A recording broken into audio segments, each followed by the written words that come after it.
baby shop. Yuk ikuti keseruan saya.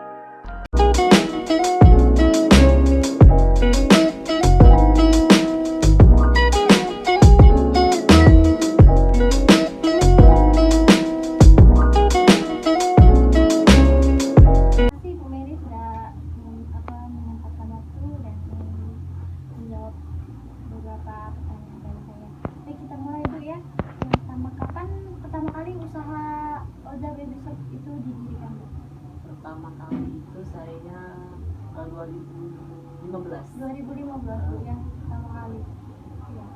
Nanti itu ibu mendirikan baby shop itu ada nggak sih Bu motivasi dari ibu itu untuk mendirikan baby shop itu apa? Awalnya sih sebenarnya gini, dulu itu pertama kali bukan di sana, nah ruko ada di daerah deket pondok situ. Terus itu tuh saya sewa.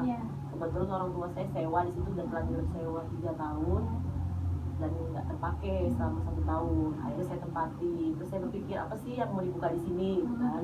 Karena saya juga backgroundnya kan saya PNS. Sempat terpikir untuk buka usaha ATK, tapi kok kayaknya banyak pengalaman ATK itu agak nggak pas lah ya. Adalah masalah-masalah yang aku tahu karena aku kerja juga di Pemda kan. Terus pikir-pikir aku punya anak, setiap kali beli perlengkapan aku harus ke Palembang. Terus ada baby shop, ada beberapa baby shop di sini. Aku cari barang yang anak aku pakai dia nggak punya, gitu. Nah dari situ karena pengen apa yang aku butuh ada, gitu. Paling nggak itu dulu. Akhirnya bikin baby shop itu. Baik. Perjalanan awal mula ibu dari mendirikan baby shop itu apa Bu? Apa perjalanan awal mula ibu? Jadi seperti tadi kan pertama kali tadi kan karena saya awalnya karena ada ruko yang udah terlanjur disewa dan tidak dimanfaatkan. Akhirnya saya pakai. Terus niatnya tadi cuman ya sudahlah apa yang aku butuh, anak aku butuh ada di sini. Dan paling enggak yang dasar-dasar brand-brand tertentu yang memang aku pakai pengen aku adain gitu. Terus kebutuhan-kebutuhan dasar lah ya gitu kan. Terus aku sudah dari awal sudah menempatkan aku bersaing dengan pasar. Nah, tapi aku punya kelas sendiri. Aku harga mungkin lebih mahal sedikit dari orang di pasar, tapi aku punya nilai, aku barang yang nggak aku jual, barang aku bukan barang sini. Aku ambil dari Jakarta, Bandung, Surabaya gitu. Terus aku ruangan pakai AC. Jadi orang ada kenyamanan dan aku buka sampai malam. Waktu itu sampai jam 9 malam rasanya di awal. Jadi aku buka sampai malam dan pasar kan nggak buka. Jadi ada pilihan itulah untuk orang. Nah awal itu dulu. Terus di awal buka itu aku pikir dengan modal 50 juta cukup. Nah, ternyata kan nggak seperti itu. Baik, kalau boleh tahu Bu, berapa sih modal awal ibu untuk membuka baby shop itu? Apakah terbilang cukup besar? Awalnya aku pikir itu cukup di 30-50 cukup. Awalnya minta uang ke suami cuma 50 juta cukup.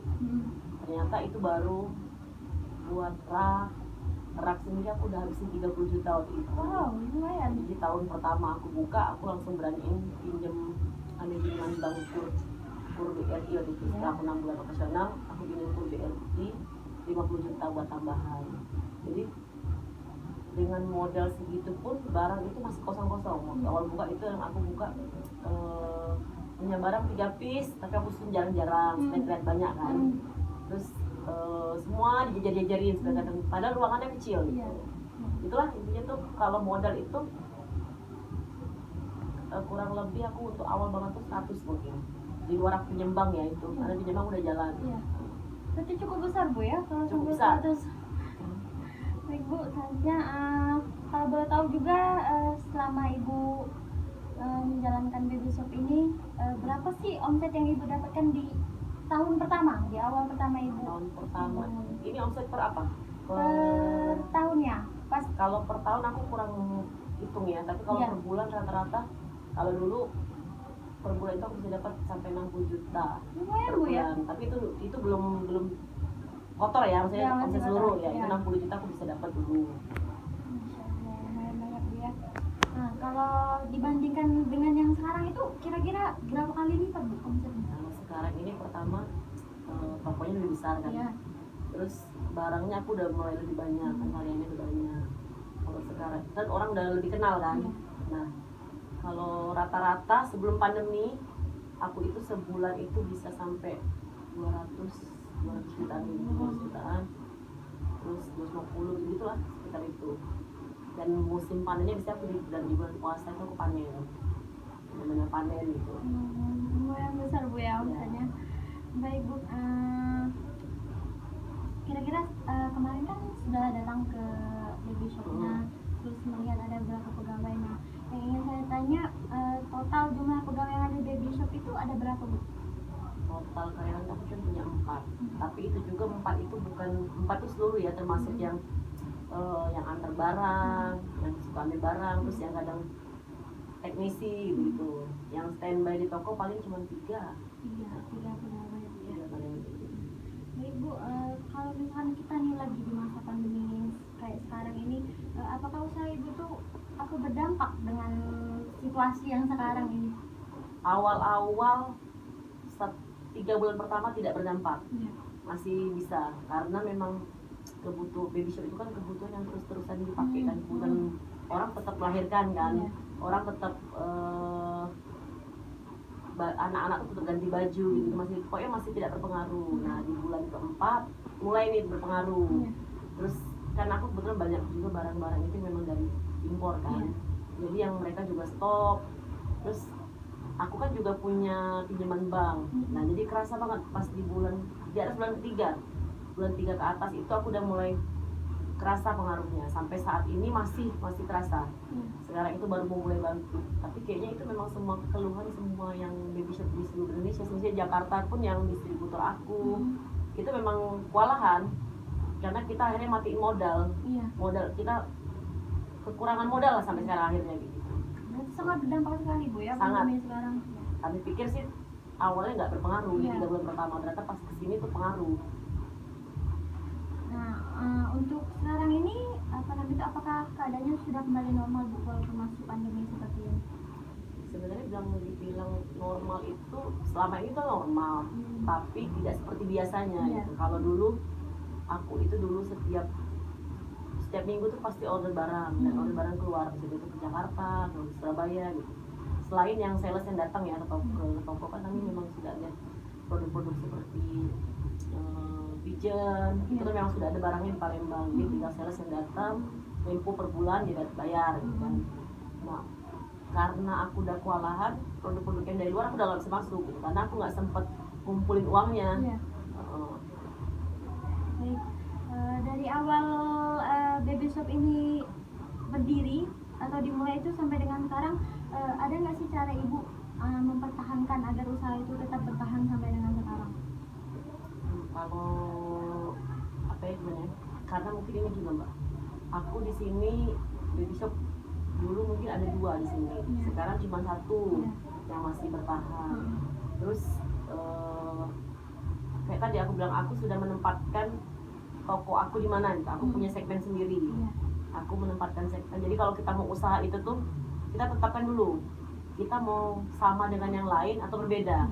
Kalau yang lain orang udah banyak nih gitu, nggak bakal beli orang. Nah kalau ini kemarin karena aku udah tempatkan, oh ya sudah, aku pengen brand yang tidak pasaran, terus dibilang menengah ke atas itu juga enggak, tapi pokoknya apa ya, punya tempat lah, punya segmentasi pasarnya, udah tahu mau meletakkan kita di mana. Nah mungkin orang beranggapan oh ya toko agak mahal gitu barangnya, tapi orang udah tahu memang kualitasnya berbeda kok. Aku memang barang banyak yang dari luar, terus brand-brandnya juga brand-brand yang memang sudah kayak pigeon udah ngetop gitu kan, Aven yang memang udah brand-brand yang dipakai orang di kota besar lah gitu kan, bukan brand-brand yang dari pasar. Terus aku juga netepin gini Mbak, kalau di dalam kita orang Islam kan, kalau usaha itu ada attitude-nya juga. Jadi usaha jangan menjatuhkan orang lain. Kalau aku prinsipnya dengan karyawan, kita nggak punya barang ini, ya sudah kita arahkan ke tempat yang lain. Terus jangan menjatuhkan usaha orang lain gitu kan. Kalau orang bilang oh di sana mahal, ya mungkin memang dia modalnya lebih tinggi dapatnya gitu. Jadi rezeki itu udah ada yang Tuhan udah atur kan buat kita masing-masing gitu. Jadi kalau kita juga caranya sehat, insya Allah ada terus lah gitu. Jadi kalau aku sih bilang triknya yang penting itu tahu segmentasi kita mau kemana. Habis itu positive thinking, jangan menjatuhkan usaha orang lain. Berarti yang membedakan baby shop Auza ini sendiri berarti dari brand-brandnya, Bu ya, Ya. dari lokasinya, terus dari fasilitas yang Fasilitas, ada di ya. dalamnya juga beda dari yang lain. Baik, untuk yang terakhir Ibu, kalau boleh tahu kan Ibu sekarang sudah menjadi wirausaha yang terbilang sukses Bu ya. Ada nggak Ibu, bisa nggak ngasih tips ke kami yang baru mau mulai wirausaha ini, apa kasih tips dan triknya gitu supaya sukses? Hal itu pasti, nanti itu pasti ada masanya. Di tahun pertama mulai ada cobaannya, terus kalau misalnya gagal harus bangkit lagi, jangan menyerah. Sama positif thinking aja lah sama usaha yang lain juga, jangan menjatuhkan orang lain. Terus ya pokoknya yang berpikiran positif aja lah. Ibu Mary sudah menyediakan waktunya dan memberi kesempatan kami untuk bertanya. Nah, teman-teman, selesai sudah wawancara kita dengan Ibu Mary. Terima kasih, sampai jumpa. Setelah melakukan wawancara dengan Ibu Mary tadi, pesan dari beliau untuk kita yang ingin memulai wirausaha atau usaha, kita harus selalu berpikir positif. Kemudian, dengan memiliki usaha, kita tidak boleh menjatuhkan usaha orang lain. Nah, gimana teman-teman? Seru kan kegiatan saya hari ini? Terima kasih, sampai jumpa.